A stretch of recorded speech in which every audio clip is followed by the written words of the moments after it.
Muy buenos días, gracias por estar acá. Continuamos con los eventos de la Semana del Humanismo y para mí es un verdadero placer presentarles a nuestro ilustre invitado del Cuerpo Académico de Estudios de la Información, el doctor Getaneh Alemu. Les voy a leer una breve reseña curricular y pues antes de eso decir que me da gusto ver a alumnos míos de la materia Lenguajes Documentales, ya que trabajamos de hecho con principios del libro y la tesis doctoral del doctor Alemu. El doctor Getaneh Alemu es bibliotecario de catalogación y metadatos en la Solent University en Reino Unido. Posee múltiples años de investigación y experiencia práctica con estándares de metadatos como MARC, RDA, FRBR y los Linked Data. Como parte de su doctorado desarrolló la teoría de enriquecimiento y filtrado de metadatos. Fue jefe de la biblioteca universitaria en Etiopía y trabajó en un proyecto de investigación sobre preservación digital financiado por la Comisión Europea en el Reino Unido. Actualmente el Dr. Alemu lidera un equipo que gestiona la catalogación, descripción y descubrimiento de recursos de información impresos y digitales. Es autor del libro Una teoría emergente sobre los metadatos de una biblioteca digital, publicado en 2015.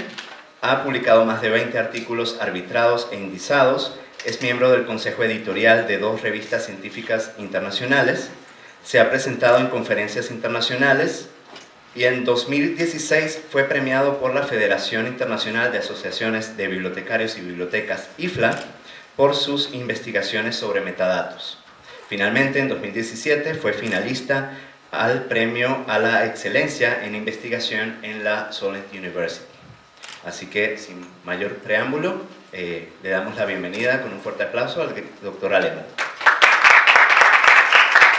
Thank you. Thank you, John. And thank you, everyone, for coming for today's presentation.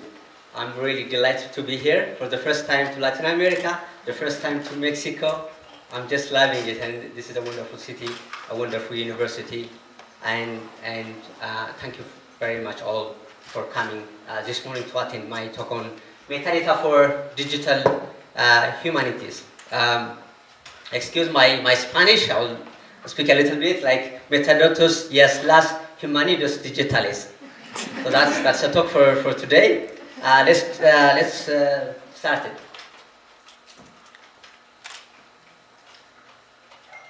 So I work in the UK, in Southampton, Solent University here. This is our brand new building.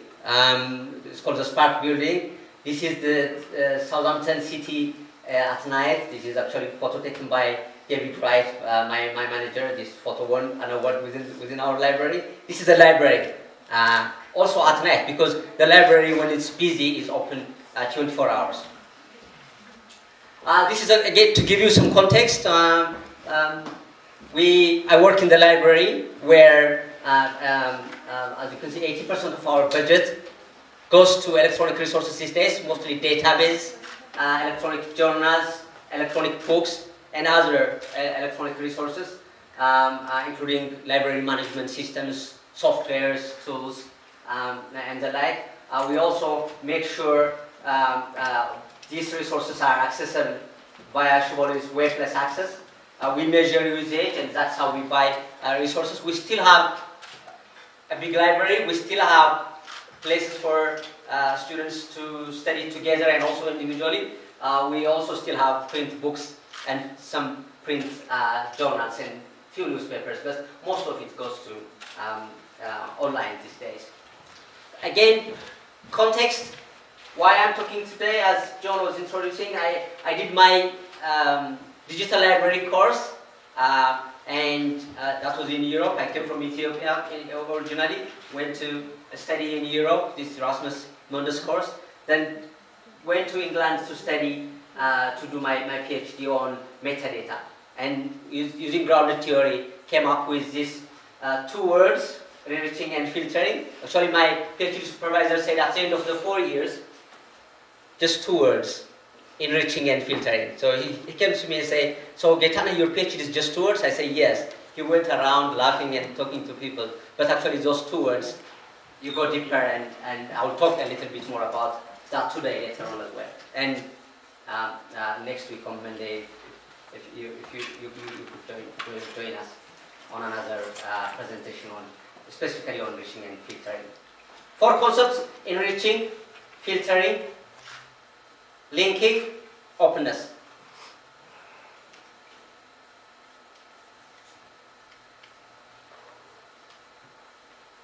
So, the what, why, the WH questions of metadata.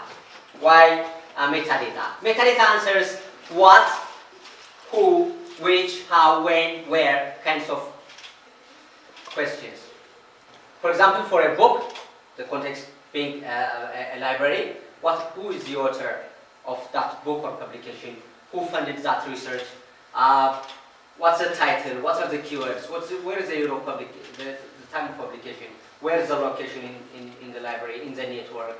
What kind of technology you use? All this is metadata. Metadata provides description, context, provenance, authenticity, and fixity. So I'll come a little bit more about that in a few minutes.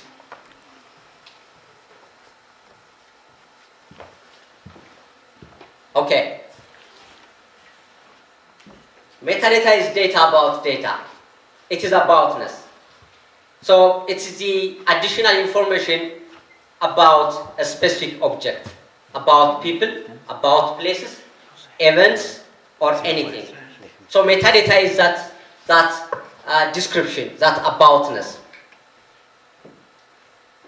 Metadata is what you enter in a search engine. When you go to, these days, a search engine on your computer, you want to search something. So that's how I describe metadata. That's how I tell to people, what's metadata? These are the keywords that you enter into a search engine, but you don't do them haphazardly, chaotically. There is some organization, there is some theory behind it, principles behind it that we need to apply.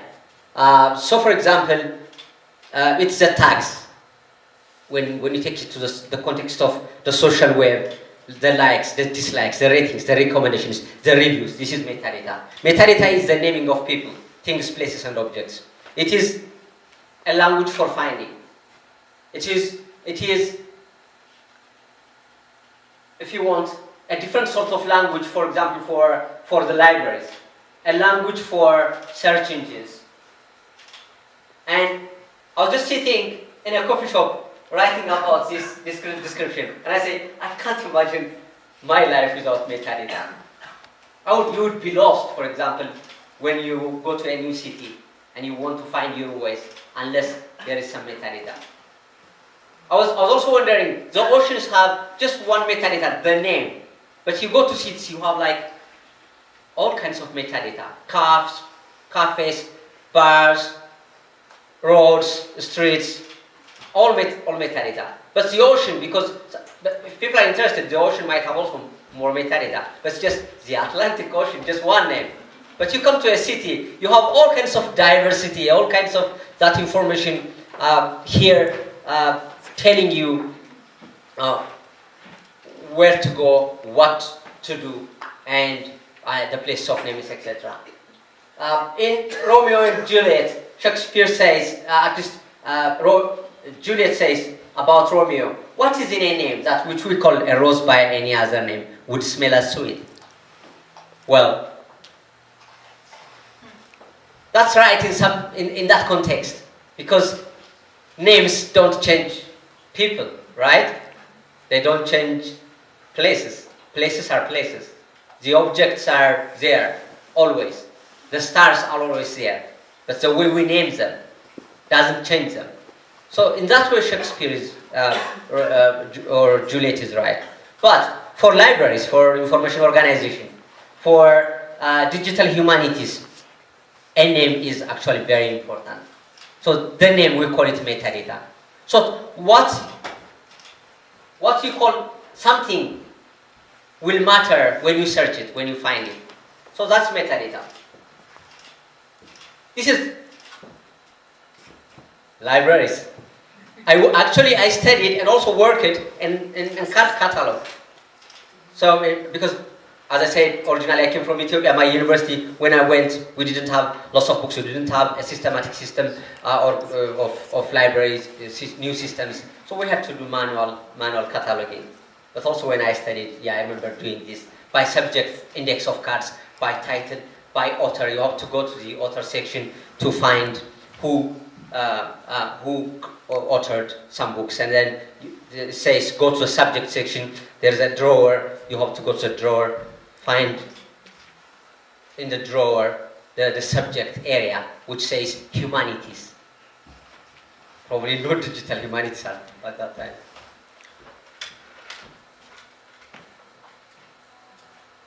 Different types of metadata.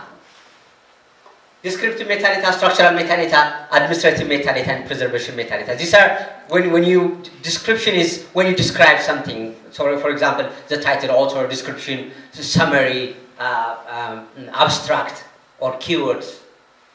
Structure is how the chapters, for example, are linked, how the different sections of a book, how it relates to another part of a work or a book.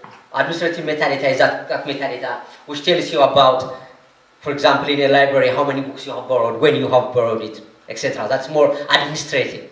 But we all need that metadata. But also, if you go to the registration office, you have that different types of metadata. In preservation area, like archives, in museums, we call also that preservation metadata. The metadata that helps you to ascertain fixity or authenticity of a document. How do you know if that document is actually authentic, right? What it says, what it claims to be true.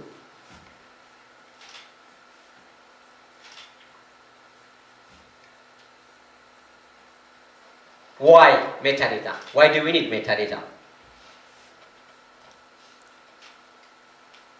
Imagine to go to a library which has this number of information objects, we call them, like books, articles, journals, historical, archival material, photographs, video, audio, all kinds of material. Imagine to go to that library, even to your university library, or to the public library, without any organization. It will be chaotic, right? But you need some information organization. So that's where metadata comes to play. So we need metadata. So metadata is called by different names: description, name, tags, whatever you call it. In library terms, we used to call it, we call it catalogs or bibliography or lists. Whatever you name it, we give it a modern, a nice, cute name called metadata. So it helps us to organize, it helps us to make sense, it helps us to identify, and it helps us to navigate our way around. In digital humanities, because that's again the context for this talk, you have all this digitized information. Originally in paper format, artifacts, objects, but also these days what's called born digital. The documents, the artifacts, we have them actually, we created them on a computer, it's digital. The analog ones were converted to digitized. So digitization has been like a massive project by public libraries, national libraries, universities, companies. That is organized, classified using metadata. We apply search, discovery, and access. There is a preservation, curation component because you don't want to lose everything here. You want to preserve it for future. We have text analysis, text mining, data mining, and we also present, visualize, disseminate that information. So data or document within a digital humanities context has at least some of these life stages. Another reason for metadata. Metadata, one of my favorite authors, David Weinberger, says metadata liberates knowledge. Actually, I tried help from a person sitting next to me in the airplane who speaks Spanish, and he translated to me, but I didn't have my computer open, so I didn't put the Spanish translation here, but it was beautiful. Like metadata, liberatus, cognitive. Yeah, something around that, but sorry for my Spanish again. So, again, I was saying, think of the libraries with hundreds of thousands, millions of objects, but also think of the internet without any organization.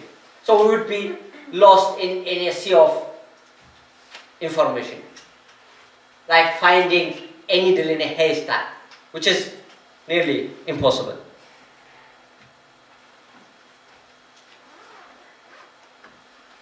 Anne Blair, in 2010, wrote this book, Too Much to Know. So in that she says, chronicles how historically different groups of scholars organized information. She went back, as far as the Library of Alexandria in Egypt, about, before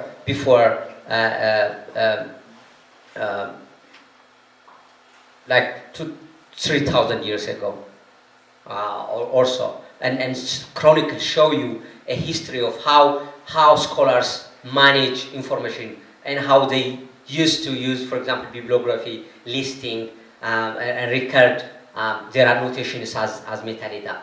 So again, this is about information overload, information glut, the abundance of books. So it looks like it's not because of the internet that we have so much information. That's what the point of this is.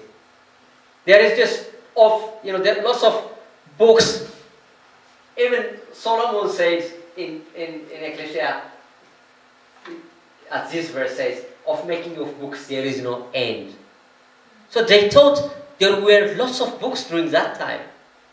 And imagine, Seneca in 65 AD said the abundance of books is a distraction, because we don't have so much time to read those books. And Alex Wright in 2007 wrote about information.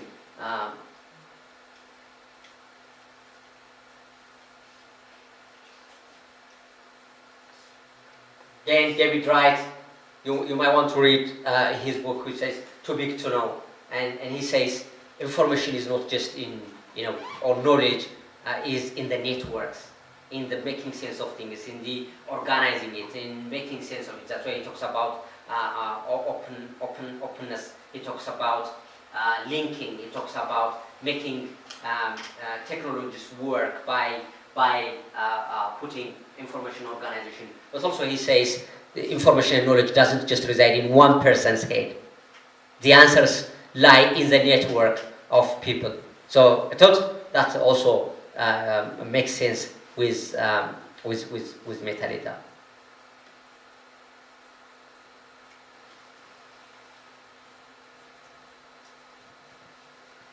This is metadata map. Just a map of Chihuahua, for example, locates where it is. Because depending on the context, you want to zoom in and zoom out. That's metadata. Of course, now I zoomed in and see a better look at Chihuahua. Initially, before I came here, actually, I used to pronounce it completely, wrong. Chihuahua.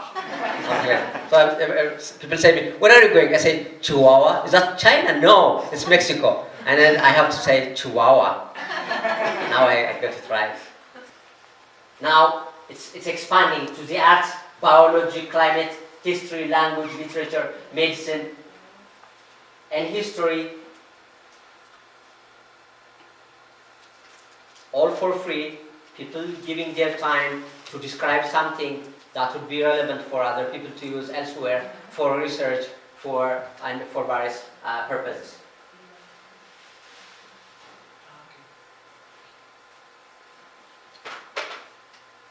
So this is transcription, like transcribing some old manuscripts, handwritings. Yeah, you cannot decipher them, you cannot read them.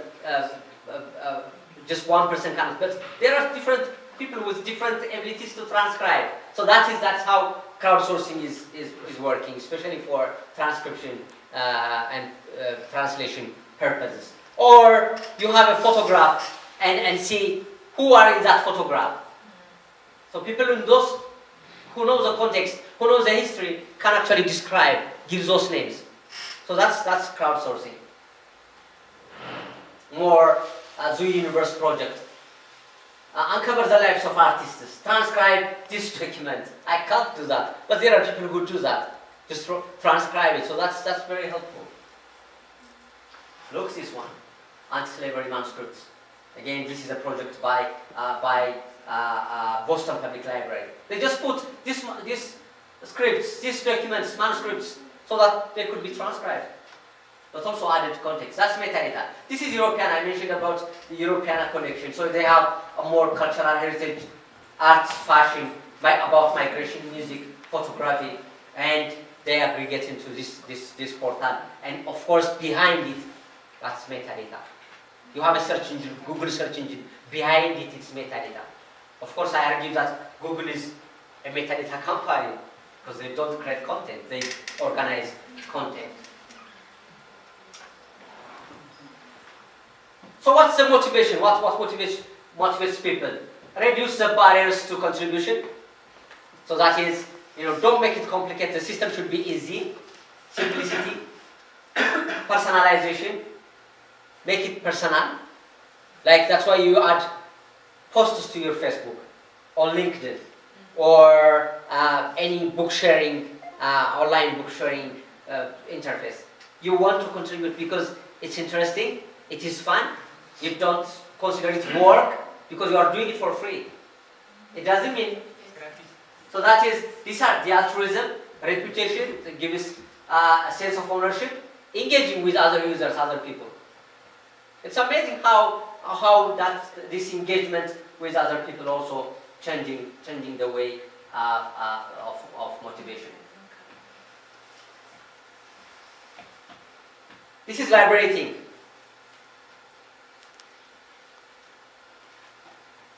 By just sharing what you read, your books, actually you can tell a part of your story, right? I'm interested, in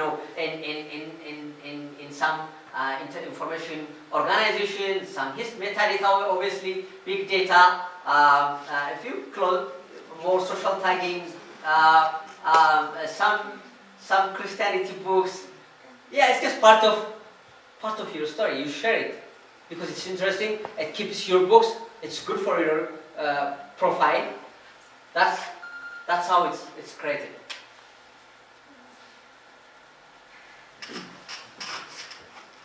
Of course, you can add metadata. I mentioned David Weinberger is my favorite author, so I wrote a summary of his book when it came out. So I published it, but also I put it part of it on this social space of books, and I tagged it and I say, oh, this is I give it 5 probably out of 5. So that's metadata. Look at the metadata here. Look at the metadata here. Related books. Look here. So it's all metadata about just this book. That's what libraries should be. That's my point. Enriching your book or journal article through metadata so that people actually talk about the book about the book. This was my research again about enriching and filtering, those 2 words. Enriching, filtering. Enriching has this linking component, enriching has this social component, standards component, but also it has its own self, for example, the Web 2.0, the social aspect of things, self-healing system. Somebody puts a malicious entry on Wikipedia, there are other people who go and say, oh, this is not correct, they edit it. Because it's actually people who are policing one another instead of some hierarchy from Wikipedia. Even if Wikipedia wants to do that, they don't afford it because they are not a company, a profit company. So that's how it organizes itself. It has scalability, interoperability. This is more about standards. And this is users as contributors, co-creators. Users are not just listening. Now you are just listening, right? But in Web 2.0, you are interacting, you are contributing, you are adding, making sense of that content. So that is what enriching is all about. That's what you bring standards, you bring users, you bring experts on that area. They describe that information resource. That's what digital humanities would benefit from, this aspect of metadata enriching. You link it, interlink it using some structured technology. You also make it open using some license sharing reusability. And you have all this enriched metadata. Now you want to filter it, present it for users in reconfigurable way, personalized way. Enriching. If you don't have this keyword, you don't find this book. As simple as that. So in libraries, we have to put some keywords here so that students could be able to find the book. The same is true here. We have to add this keyword somewhere about this ship, but the book is actually has a chapter about this book. If we don't add that metadata, you don't find it. Enrich your content, your photographs, personal photographs, your personal archives, your library collections, your whatever you are working on. Enrich it with metadata. This is coffee, because I love coffee. I can't live without it, without metadata and without coffee. Enriching is, therefore, enriching and filtering is just separating the two, and also it's a continuous process. You always edit it, you always improve it. It's not just like Wikipedia, for example, is a good example. You can't just create it once and leave it there. Seamless linking. It's not always perfect. It is useful, because metadata, we could disagree about something, how we describe it, and I shouldn't delete your description of that resource, that material, because that's how you are going to search it anyway. So that's the future of metadata is enriched, linked, open, and filtered. And that was my PhD. Those 4 words. But when I combined them, enriching and filtering. There's some bibliography here. Gracias.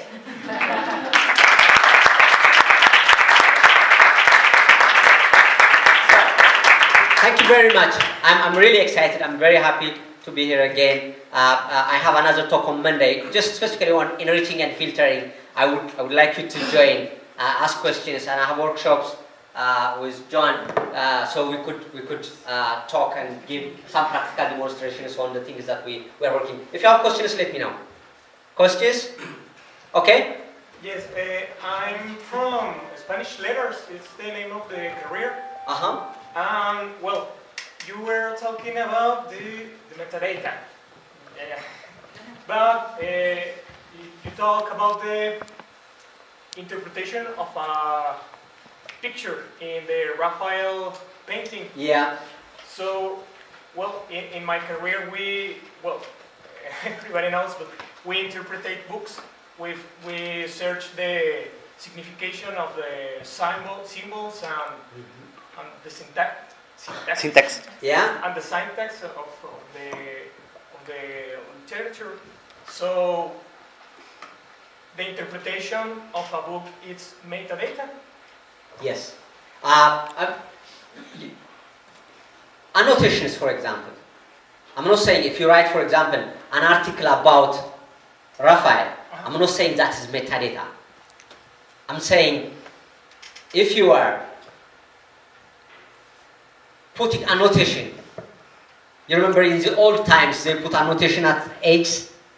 Oh, this book is related to this painting is related to another painting by another painter. So that's metadata, because you are signposting, right? So that is, for example, I went to a coffee shop this morning because the coffee in the hotel wasn't that good. So I had to go to a better coffee shop. So I had to use a map. I had to use symbols, and then I had to stop and read the name. So that's metadata. That's that description, aboutness. So in a way, there is a fine line between data and metadata. David Weinberger, in one of his books, says that distinction is no more valid, because data for one person could be metadata for another. So again, I'm not saying everything that you do, the transcription, the translation, everything is metadata, but the fields that you fill, you know, the field, in a form, for example, that is name, title, color, that's metadata. But if you write a full article, I wouldn't say that's metadata. Any questions? But we just want to add one thing. Without us realizing it, we live on, you know, metadata. We use a lot of, because metadata is description, it's context, it's aboutness. It is the keywords that you say, okay, what was that name about? I just forgot it, and then you find it and search it on Google or, you know, any search engine. That's because that's the metadata. And people, if the metadata is wrong, you can't actually get that information right. So when you have that diversity, that enrichment, you find metadata useful.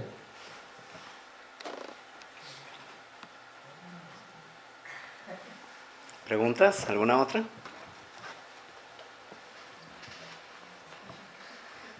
Si gustan también pueden hacer la pregunta en español y la podemos traducir. ¿Sí? Ajá. No, yo quería saber cómo puede acceder uno a todas esas bases de datos, pues como universitario, no sé si se necesita algún tipo de clave en este caso o no. ¿Cuáles bases de datos te refieres? Las que nos estaba mostrando ahorita.